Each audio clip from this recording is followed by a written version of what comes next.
এবার নবী শুধু ডাকলে উসমান ইবনে তালহা, এবার চাবিটা কার হাতে তুমি বলো? উসমান ইবনে তালহা বলল, মুহাম্মদ চাবিটা আপনার হাতে। সেই দিন আমাকে তুমি বাইতুল্লাহ ঢুকে নামাজ পড়তে দাও নাই, আজকে আমার হাতে চাবি। উসমান ইবনে তালহা ভয়ে তরতর করে কাঁপতেছে।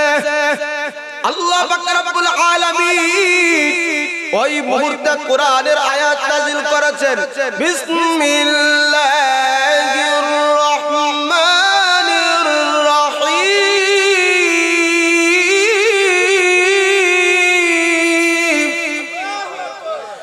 ইন্না আল্লাহা ইয়া'মুরুকুম আন তু'আদ্দুল আমানাতি ইলা আহলিহা ওয়া ইযা হাকামতুম বাইনান নাসি আন তাহকুমু বিল আদল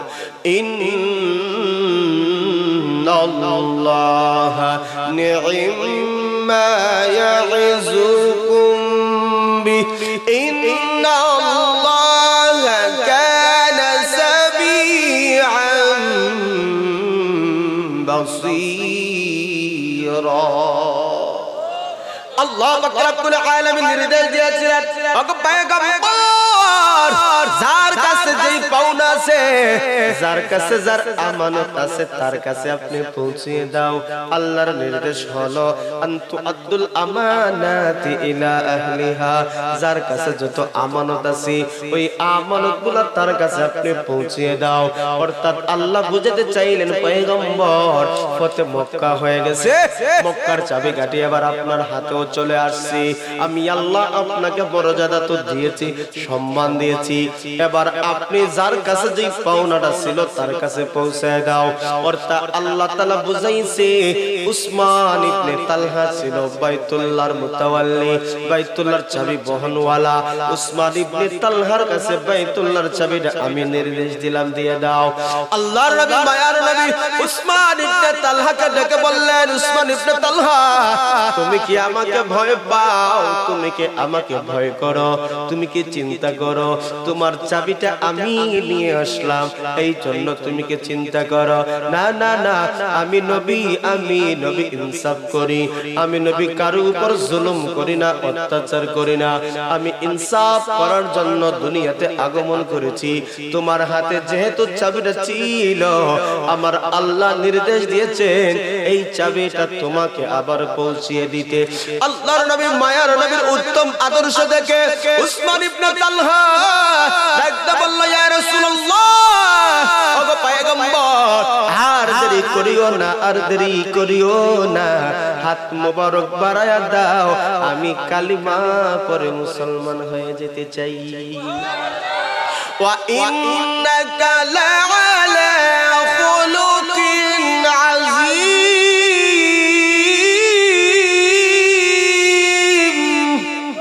আলহামদুলিল্লাহ। হিজবে ওমর রাদিয়াল্লাহু তাআলা আনহু ইসলামী সোসাইটি সোনাপুর পূর্বপাড়া লামাকাজি এর উদ্যোগে ওয়াজ ও দোয়া মাহফিলের চলমান অধিবেশনের শ্রদ্ধাভাজন সম্মানিত সভাপতি সাহেব, মুআজ্জাজ মুকাররম উলামায়ে কেরাম, দিগার হযরত, মুরব্বিয়ানে আযম, সমবয়সী আমার যুবক ভাই, মাইকের আওয়াজ যত দূর গিয়ে পৌঁছতেছি, পর্দার আড়ালে শ্রবণরত অত্যন্ত শ্রদ্ধা মাহবুব মহান রব্বুল আলামিনের দরবারে অফুরন্ত নিয়ামতের শুকর আদায় করছি, যিনি আমাকে আপনাকে দয়া করে মায়া করে সোনালী সুন্দর এক পরিবেশে কোরআন এবং হাদিস থেকে কিছু কথা বলা এবং শোনার জন্য আল্লাহ তাআলা তৌফিক দান করেছেন। আমরা সকলেই অন্তরে অন্তঃস্থল থেকে কালিমাতুশ শুকর আদায় করছি, আলহামদুলিল্লাহ। আমি আপনাদের সামনে পবিত্র কালামুল্লাহ শরীফের সূরা নিসার 58 নং আয়াতে কারিমা তেলাওয়াত করেছি। যদি মহান রব আমাকে আপনাকে তৌফিক দেন, তাহলে আলোচ্য আয়াতকে সামনে নিয়ে কিছু আলোচনা করার চেষ্টা করব। আল্লাহ পাক যেন আমাকে আপনাকে দুনিয়া এবং আখিরাতের সফলতা দান করেন, সকলে বলুন আমিন। যেই বিষয়টা নিয়ে আমরা আলোচনা করতে চাই, আজকে আমাদের মধ্যে সবচাইতে অবহেলা আমরা যেই কাজের মধ্যে করে থাকি, আর ওই কাজের দুর্বলতা হওয়ার কারণে সমাজে শান্তি একবারে বিনষ্ট হয়ে গেছে। আজকে আমাদের সমাজে আমানত বলতে কিছু নেই, সমাজে ন্যায় বিচার বলতে কিছু নেই। মুখ দেখে আমাদের সমাজে বিচার হয় কি হয় না? কথা বলেন।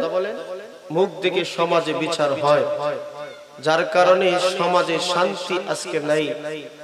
শান্তির একটা সমাজ, শান্তির একটা পরিবার, শান্তির একটা রাষ্ট্র যদি বানাতে চাও, অবশ্যই এই সমাজকে কোরআন ভিত্তিক ন্যায় বিচার প্রতিষ্ঠা অবশ্যই করতে হবে। সমাজে যদি ন্যায় বিচার প্রতিষ্ঠিত না হয়, এই সমাজে শান্তির আশা করা যায়? এই জন্য আল্লাহ পাক রব্বুল আলামিন আমার তেলাওয়াতকৃত আয়াতে দুইটা বিষয় নির্দেশ দিয়েছি। কয়টা বিষয়? দুইটা বিষয় নির্দেশ দিয়েছি। একটা হলো আমানত, দ্বিতীয় হলো মানুষের মাঝে তোমরা যখন বিচার করবা তখন ইনসাফ ভিত্তিক বিচার করি, সমাজে ন্যায় বিচার করি। হাদিস শরীফের মধ্যে পাওয়া যায়, আলা কুল্লুকুম রাঈন ওয়া কুল্লুকুম মাসউলুন আন রাঈয়াতিহি। সমাজের মধ্যে যারা অভিভাবক হবে, সমাজের মধ্যে যারা বিচারক হবে, সমাজের মধ্যে যারা রাখাল হবে, আল্লাহ রাসূল বলছেন তোমাদের প্রত্যেককেই তোমাদের রাখালি সম্পর্কে জিজ্ঞাসা করা হবে। অর্থাৎ তোমরা যারা অভিভাবক আছো, ফ্যামিলির একজন গার্জিয়ান থাকে কি থাকে না? কথা বলতে হবে, থাকে না? ফ্যামিলির একজন গার্জিয়ান থাকে, সমাজের একজন গার্জিয়ান থাকে, গ্রামের একজন গার্জিয়ান থাকে, পুরা ইউনিয়নের একজন গার্জিয়ান থাকে। তো প্রত্যেককেই তার দায়িত্ব সম্পর্কে জিজ্ঞাসা করা হবে।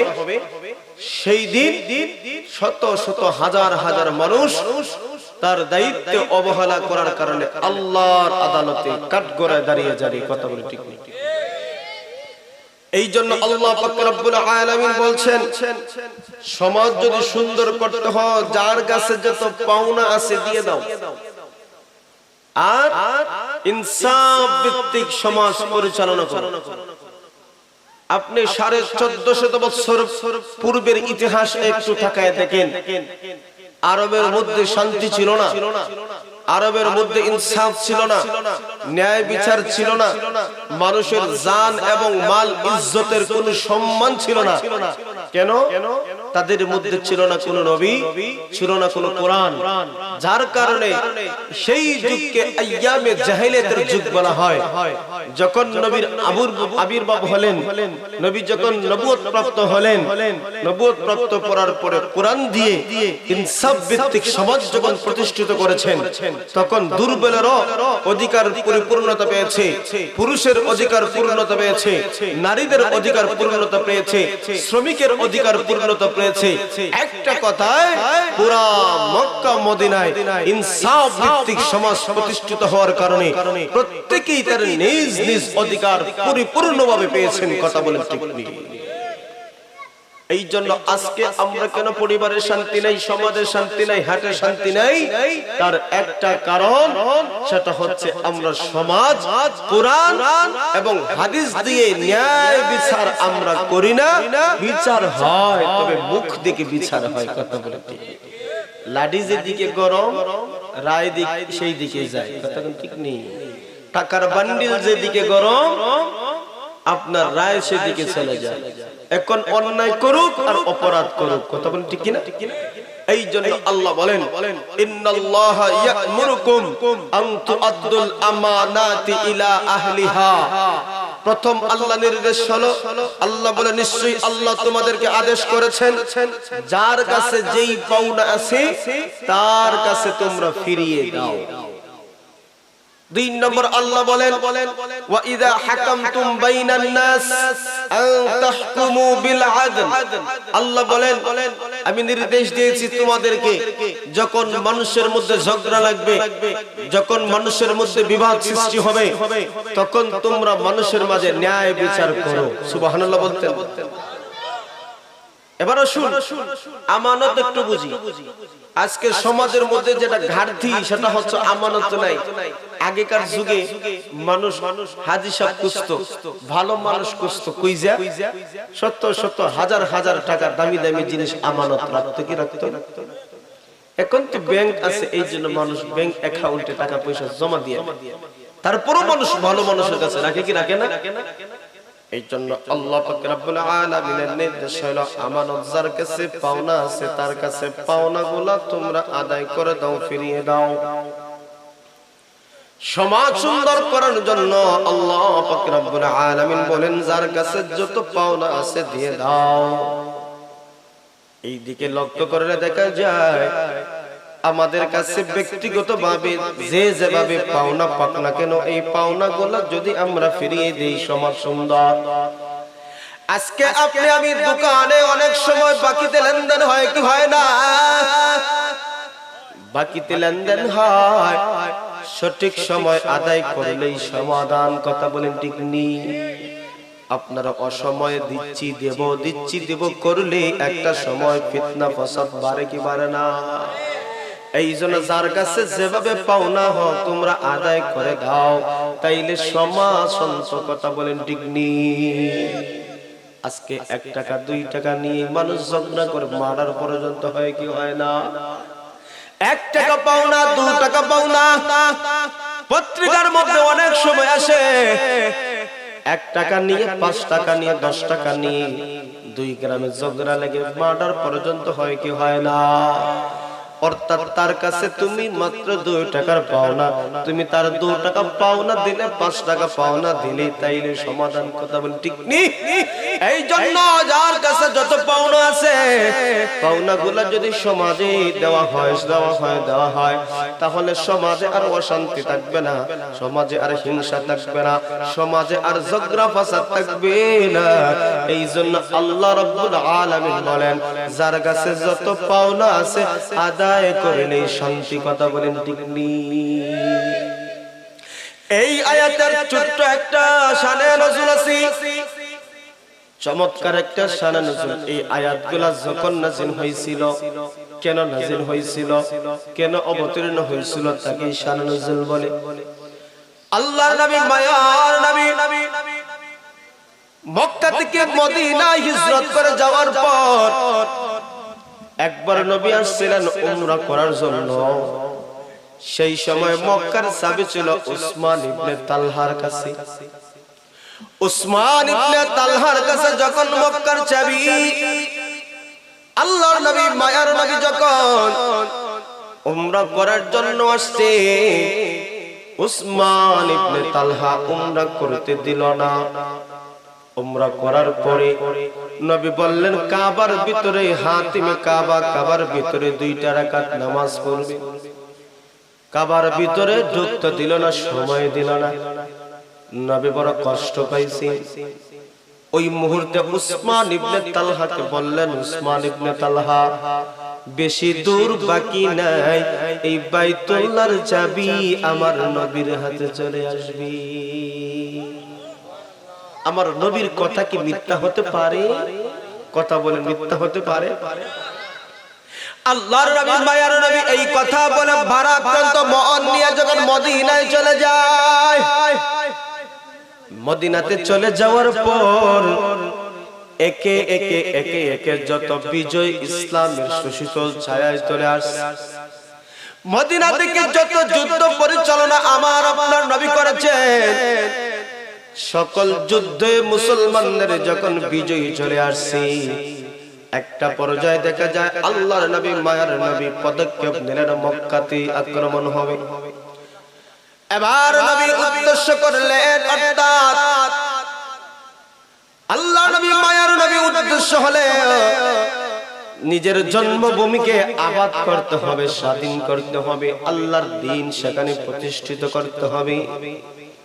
আল্লাহর নবী, মায়ার নবী, এবার লক্ষ্য করে দেখেন, আল্লাহর নবী, মায়ার নবী যখন মক্কা মদিনা সব দখল চলে আসলো, আমার আপনার নবী বিজয় বেশে যখন মক্কাতে চলে আসছেন, ইযা জাআ নাসরুল্লাহি ওয়াল ফাত ওয়া রাআইতান নাস ইয়াদখুলুনা ফি দীনিল্লাহি আফওয়াজা ফাসাব্বিহ বিহামদি রাব্বিকা ওয়াস্তাগফির ইন্নাহু কানা তাওয়াবা।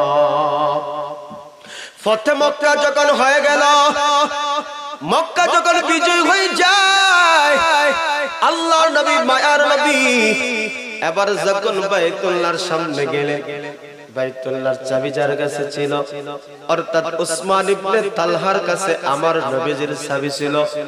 উসমান ইবনে তালহা, দুইটা বর্ণনা পাওয়া যায়।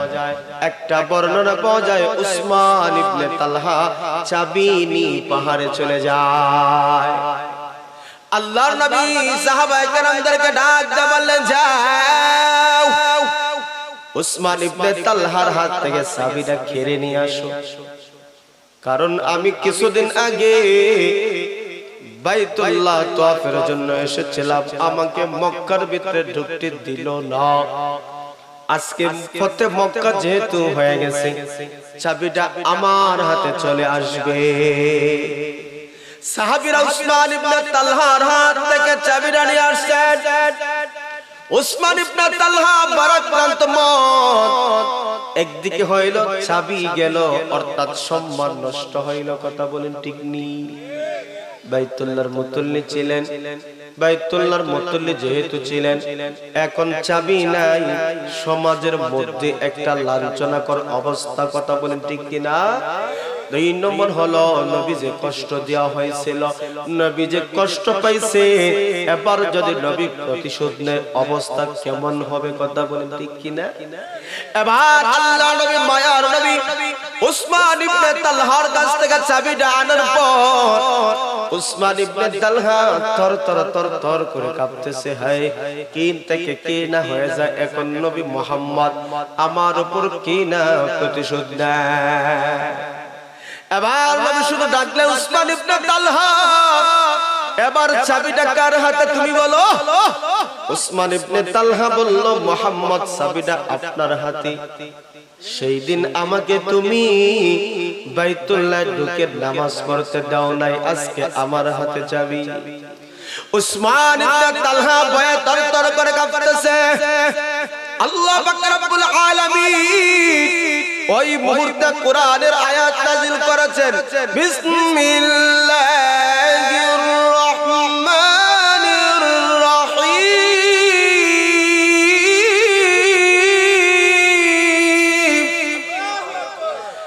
ইন্না আল্লাহা ইয়া'মুরুকুম আন তু'আদ্দুল আমানাতি ইলা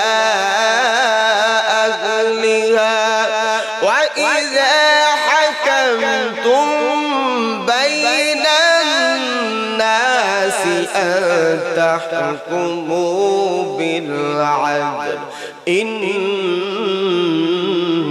الله نعم ما يعظكم به إن الله كان سميعا بصيرا। আল্লাহ পাক রব্বুল আলামিন নির্দেশ দিয়েছিলেন, ওগো পয়গম্বর, যার কাছে যেই পাওনা আছে, যার কাছে যার আমানত আছে, তার কাছে আপনি পৌঁছিয়ে দাও। আল্লাহর নির্দেশ হলো, আনতু আব্দুল আমানাতি ইলা আহলিহা, যার কাছে যত আমানত আছে, ওই আমানতগুলো তার কাছে আপনি পৌঁছিয়ে দাও। অর্থাৎ আল্লাহ বুঝাতে চাইলেন, পয়গম্বর ফতে মক্কা হয়ে গেছে, মক্কার চাবিকাঠি এবার আপনার হাতেও চলে আসছে। আমি আল্লাহ আপনাকে মর্যাদা তো দিয়েছি, সম্মান দিয়েছি, এবার আপনি যার কাছে যেই পাওনাটা ছিল তার কাছে পৌঁছায় দাও। অর্থাৎ আল্লাহ তাআলা বুঝাইছে উসমান ইবনে তালহা ছিল বাইতুল্লাহর মুতাওয়াল্লি, বাইতুল্লাহর চাবি বহনওয়ালা। উসমান ইবনে তালহার কাছে বাইতুল্লাহর চাবিটা আমি নির্দেশ দিলাম দিয়ে দাও। আল্লাহর নবী মায়ার নবী উসমান ইবনে তালহাকে ডেকে বললেন, উসমান ইবনে তালহা, তুমি কি আমাকে ভয় পাও? তুমি কি আমাকে ভয় করো? তুমি কি চিন্তা করো তোমার চাবিটা আমি নিয়ে আসলাম এই জন্য তুমি কি চিন্তা করো? না না না, আমি নবী ইনসাফ করি। আমি নবী কারো উপর জুলুম করি না, অত্যাচার করি না। আমি ইনসাফ করার জন্য দুনিয়াতে আগমন করেছি। তোমার হাতে যেহেতু চাবিটা ছিল, আমার আল্লাহ নির্দেশ দিয়েছেন এই চাবিটা তোমাকে আবার পৌঁছিয়ে দিতে। আল্লাহর নবী মায়ার নবীর উত্তম আদর্শ দেখে উসমান ইবনে তালহা ডাকতে বলল, ইয়া রাসূলুল্লাহ, ওগো পয়গম্বর, আর দেরি করিও না, আর দেরি করিও না, হাত মোবারক বাড়ায়া দাও, আমি কালিমা পড়ে মুসলমান হয়ে যেতে চাই। ওয়া ইন্নাকা লাআলা খুলুকিন আযীম।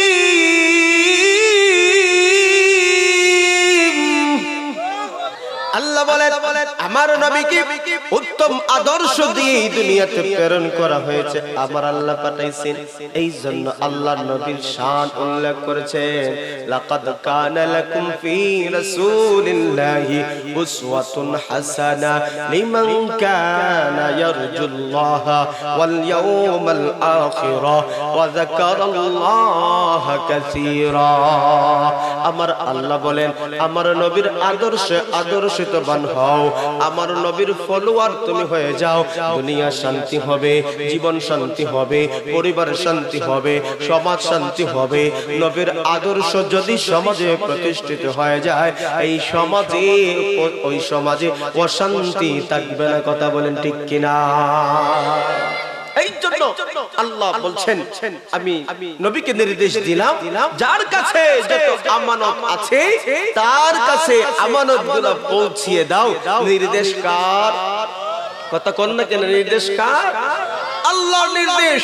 এই জন্য আজকে এই হুকুমটা পুরো ব্যাপক উদ্দেশ্য একজনকে করে আল্লাহ হুকুম ব্যাপক করে দিয়েছেন।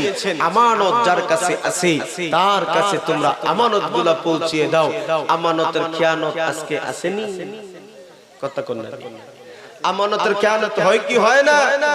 এই জন্য রাসূল বলেন, লা ঈমানা লিমান লা আমানাতা লাহু ওয়া লা দীনা লিমান লা ওয়া'দা লাহু। যার জীবনে আমানত নাই এবং যার জীবনে ওয়াদা নাই, সে পরিপূর্ণ মুমিনই হতে পারে নাই। কথা কোন ঠিক নেই? আমানত কাকে বলে? আপনি টাকা পয়সা আমরা মনে করি একটা আমানত, আমরা মনে করি টাকা পয়সা শুধু আমানত না, কথাও আমানত। একজন মানুষ আপনার বন্ধু আপনাকে সিক্রেট একটা কথা বলছে, গোপন একটা কথা বলছে, কথা বলতে চাই আর ডানে তাকায় বামে তাকায়, তাকায়া বলতেছে আপনার কাছে কথা বলতেছে, তাইলে বুঝতে হবে উনি ডানে বামে তাকায়া বুঝাতে চায় কেউ আসে কিনা, কেউ শুনে কিনা। কথাটা গুরুত্ব, কথা বলেন ঠিক নেই? আপনার কাছে গুরুত্বপূর্ণ কথা বলছে আর আপনি আরেক জায়গায় গিয়ে ঠাস করে প্লাস করে দিলেন, তখন কথার খেয়ানত হয় কি হয় না? কথা বলেন ঠিক নেই? আমানতের খেয়ানত হয় কি হয় নাই? এই জন্য রাসূল বলেন, আয়াতুল মুনাফিকা সালাস, ইযা হাদাসা কাযাবা ওয়া ইযা ওয়া'আদা আখলাফা ওয়া ইযা তু'মিনা খানা। মুনাফিকের তিনটা আলামত রাসূল বলছেন। এর মধ্যে এক নম্বর হলো যখন কথা বলে মিথ্যা কথা বলে, যখন ওয়াদা করে ভঙ্গ করে, আমানত যখন রাখে খেয়ানত করে। এবার কথা এবং কাজে নবীজির হাদিস মিলিয়ে দেখেন, মিছা কথা আজকে শেষ নেই। কথাগুলো ঠিক নেই। সমাজে এমন মানুষ হয় মিথ্যা কথা বলতে বলতে উনি চ্যাম্পিয়ন হয়ে যায়। কে? ও অমুক নি, ও তার কথা বিশ্বাস করার কোনো কারণই নাই, সারাটা জীবনে মিথ্যা কথা আসেনি। আর যদি ওয়াদা করে, যদি কয় আমি আসরের পর লামাকাজি বাজারে আমি তোমার জন্য অপেক্ষা করছি, আইসো, আপনি গেছেন আগে, হে আইবো আসার পরে। আসেনি? ওয়াদা যেভাবেই হোক ওয়াদা রক্ষা করা অত্যন্ত জরুরি, কথা বলেন ঠিক নেই? ওয়াদা রক্ষা করতে পারবো না, আগে জানা আমানত, সুবহানাল্লাহ, আমানত রাখলেও নিজের টাকা মনে করে ভাঙে। আজি সাহেবের কাছে 1 লক্ষ টাকা আমানত দিছে, আমানত রেখে গেছে বেচারা গরিব মানুষ, 1 লক্ষ টাকা আমানত দিছে আর নিজের মনে কইরা এরা চলছে বাঙ্গা, কথা বলেন ঠিক নেই? গরিব মানুষ যখন বাচ্চার পুরীর বিয়া লাগাইছে, এখন টাকার জন্য গেছে, এখন 6 নয় বলে দিচ্ছি দেরাম, দিচ্ছি দেরাম, আসেনি? কথা কোননি আসেনি? এই জন্য রাসূল বলেন আমানত হচ্ছে যেইভাবে যেই টাকা আপনার কাছে দিয়েছে ওই টাকাটা যখন পাওনাদারে চাইবে হুবহু এই টাকা আপনি দিবেন, একটা পয়সা ভাঙতে পারবেন না। আপনার বলবেন হুজুর আমি যদি বিপদে হইরা ভাঙিয়ালাই, আবার যদি 1 লক্ষ টাকা আমি মিলিয়ে দেই তাহলে কি আমানতের খেয়ানত হবে কি?